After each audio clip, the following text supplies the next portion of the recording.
যেহেতু no man's land, অর্থাৎ যে পিলারটা আছে এই পিলার থেকে আমাদের ওরা যে তারটা দিচ্ছে সেখানে মাত্র কোথাও 30 গজ, কোথাও 40 গজ, কোথাও 50 গজ। আন্তর্জাতিক আইন কিন্তু সেটা বলছে না।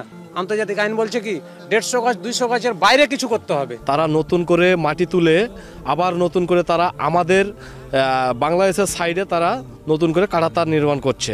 এটা আমাদের বিজিবি বাধা প্রদান করেছে, এই নিয়ে একটা উত্তেজনা। শক্তির বলে গায়ের জোরে যেটা হয় একজন রাষ্ট্র যেটা মানে করতে যাচ্ছে ভারত, এটা কিন্তু অন্যায়। রাষ্ট্রীয় কোনো পদক্ষেপ দরকার, তাহলে এটা সুষ্ঠু সমাধান হবে। এই জমিটা 30 বছর ধরে করি, তা আমরা ওখানে জমিটা রোপণ করতে গেছিলাম, তা বিএসএফ জমিটা রোপণ করতে দেয়নি।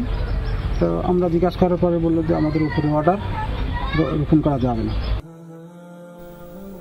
সব ধরনের প্রস্তুতি আছে, সবচেয়ে বড় প্রস্তুতি হচ্ছে মনোবল, এবং আমি কতটুকু আন্তরিকতার সাথে কাজ করি, দায়িত্বটা পালন করি।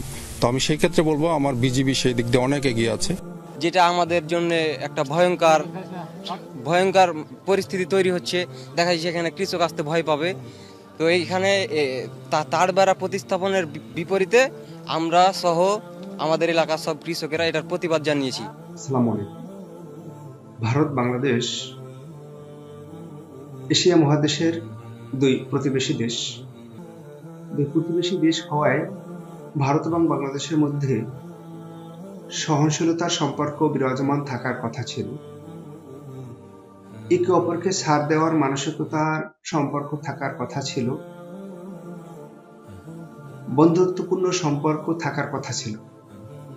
কিন্তু বাংলাদেশ 1971 সালে স্বাধীন হওয়ার পর থেকে ভারতের কাছ থেকে বাংলাদেশ কখনোই বন্ধুত্বপূর্ণ সম্পর্ক, সহনশীলতার সম্পর্কের কোনো নমুনা পায়নি।